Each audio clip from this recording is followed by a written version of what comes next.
Georgia is under attack from its neighbor Russia. Russia has been, putting us under artillery barrage and just moving its armored vehicles into Georgia. But basically started to move them yesterday. That's why the whole thing in first place erupted. And the whole day today, they've been bombing Georgia from numerous warplanes. And specifically targeting civilian population. And we have scores of wounded and dead among civilian population all around the country. Not so much in the conflict area, but all around the country. I have to stress it. And these are exclusively civilians. To put it plainly, sir, is your tiny country at war now with Russia? Well, my country is in self-defense against Russian aggression. Russian troops invaded Georgia. Russian troops are fighting against Georgian self-defense troops, and Russia is bombing Georgia. Now, this is the worst nightmare one can encounter. Are you in any communication with Russian authorities or with Vladimir Putin? No, they've been basically preferring to talk with us with menaces and blackmails since last few days, as well as since last months and years. These troops that are in Georgia now, they didn't come unexpectedly. Those troops were amassed at the border, have been amassed at the border for the last 3 or 4 months. They were claiming that they were staging exercises there. And as soon as a suitable pretext was found yesterday, they moved in. But, it was meant to be this way, as we found out, all the way through. And they didn't hide very much that. They've been preparing. They've been looking at world opinion, how they would react to this preparation. And in the end, they just moved in. It's unheard of, unparalleled. It's absolutely outrageous. I think since Russia invaded Afghanistan Soviet Union invaded Afghanistan in '79, or Soviet Union invaded Czechoslovakia in '68 with its tanks, or Hungary in '56, nothing like that has happened in post-Cold War world, and that's certainly very, very troubling. Your government has had very close relations. Forgive me. Your government has had very close relations with NATO. Are you in contact with NATO authorities? Are you making any appeal to outside nations to intervene? I spoke yesterday with Secretary General of NATO before Russians got involved, because we were already felt that heat was going up. Separatists that operate in Georgia that are not independence fighters, they claim to be part of Russia. This is a small enclave where population is less than 30,000 people in the middle of Georgia. And it's directly run by the Russian government since 1992. So this whole situation was abnormal. A small, tiny part of the country claiming to be part of another state. But the point was that when temperature went up, I phoned Secretary General of NATO to express my concern and ask for his mediation. Now, unfortunately, the whole thing has erupted before he had time to react. I spoke with him today again, but it's not only about NATO. Certain Russians have been irritated by our contacts with NATO, but President Putin in the past, and now Prime Minister Putin has many times told me that it's totally unacceptable for him, not only my close relations with the United States and the West in general, but the political system that Georgia has opted for: democracy, freedom, and that's, I think, the major irritant in this part of what Russia regards as exclusive backyard. What should the West and the United States do now? Wake up. Wake up. This is what is happening now. It's not about Georgia. It's about the basic values the West has.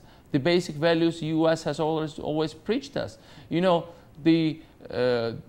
are a small country, but we are attacked because we wanted to be free. We are attacked because we wanted to build genuine democracy. We are attacked because we built a non-corrupt, free enterprise society that is prospering and thriving. We are under attack because we never wanted to accept the old corrupt rules of game and wanted to be close to the West and go into the Western fold where we belong into the European fold. And this is And you know, if countries, if Americans and Europeans don't stand up for their own values, for their own principles, then those principles and values will be in danger today in Georgia, tomorrow elsewhere. And it would be a never-ending story. This is, I think there are many diplomatic tools. I mean, we've been asking for immediate ceasefire. We've been asking for separation of forces. We've been asking for international mediation. We've been asking for short-term solutions as well as long-term international presence here. And certainly, what is really happening now is like straight from the law of jungles. We are small, they are big, and they basically adapt us. And look at the timing. Olympic Games, people don't care about politics. American elections, most of the statesmen are gone for holidays, and it's ideal time to attack a small country. Who would care? Big Russia attacking small countries somewhere for God knows what problem. I think it is a very well planned provocation, but now it turned into large-scale aggression. I've seen firsthand today with my own eyes how the two Russian jet planes came very low on a marketplace, a very busy marketplace in a small town in the middle of Georgia that had nothing to do with the conflict area. It's far from that conflict area, and deliberately dropped 500 kilograms bombs on civilian population. Well, I happened to be not far from there. I saw it with my own eyes, and we have growing number of civilian casualties. And it's happening as we speak. They might be dropping new bombs. Mr. President, you're being very clear about your position on all of this, but let me ask you a question. Did you take a gamble? Your government launched its own attempt to retake South Ossetia, no. I guess 24 hours ago. We didn't. Was that unwise in retrospect? We didn't. Well, the facts are following. I mean, the whole issue has been lasted for the last many years, and we would be certainly suicidal at this stage when Russia is especially provocative to initiate anything on our own. What happened was that there have been continuous provocations, there have been continuous artillery barrage. Despite the artillery barrage, I announced unilateral ceasefire. I reached out to the separatists. I offered them, I again extended the offer of wide autonomy as well as full amnesty for all the crimes committed. And basically, after that, declared unilateral ceasefire despite continuous artillery attacks and civilian casualties. However, what has happened was that, on the one hand, the whole attacks intensified, but at 24 a.m. last night, Russian APCs started to cross into Georgian territory. And there we had to act. There we had to fire back the artillery. There we had to take measures, because it was a clear-cut case of intervention. And these troops were there for many months. I mean, they didn't come for yesterday. We were not ready. They were ready. I had barely enough time to mobilize a couple of brigades of Georgian armed forces. One brigade of Georgian armed forces is in Iraq, and we are calling it back tomorrow. We mobilized reservists. On that note, sir, let me interrupt and ask you a question. You have stepped in, your troops have stepped in support of the U.S. efforts in Iraq. President Bush is probably listening to this conversation now, or those close to him are listening to this conversation now. What would you ask U.S. President George Bush to do right now for your people? Well, I think, look, we are in the same situation as Finland was in 1939 when Stalin's brutal dictatorship attacked it, and because it wanted piece of Finnish territory. We are in the same situation where Afghanistan was in 1979. It took the courage of Ronald Reagan to reverse the Soviet adventures in Afghanistan.